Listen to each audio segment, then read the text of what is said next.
Hello friends, શું તમને ખબર છે માઇકલ જેક્સન સાથે પણ વિજ્ઞાન જોડાયેલું છે? હા, માઇકલ જેક્સન એ જ માઇકલ જેક્સન જેમને કિંગ ઓફ પોપ તરીકે પણ આપણે ઓળખીએ છીએ. એમની માઇકલ મૂવી અત્યારે આખા વિશ્વમાં નંબર 1 ટ્રેન્ડ કરી રહી છે. તો વાત કઈ એવી છે કે 1987ની સાલમાં માઇકલ જેક્સનનું પ્રસિદ્ધ સોંગ સ્મૂથ ક્રિમિનલ રિલીઝ થયું અને રિલીઝ થતાની સાથે આ ગીત આખા વર્લ્ડમાં છવાઈ ગયું. ગીત તો બ્લોકબસ્ટર હતું જ, પણ જોડે જોડે ગીતનો વિડીયો પણ એટલો જ જોરદાર હતો.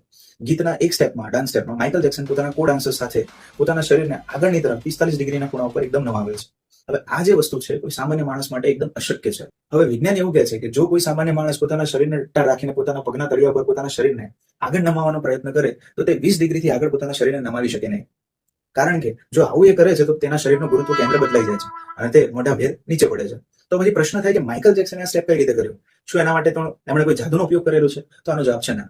એમણે સિમ્પલ સાયન્સનો અહીંયા ઉપયોગ કરેલો છે, જેના માટે બાયોમિકેનિક્સ અને એન્ટી ગ્રેવિટી શૂઝનો ઉપયોગ કરેલો છે.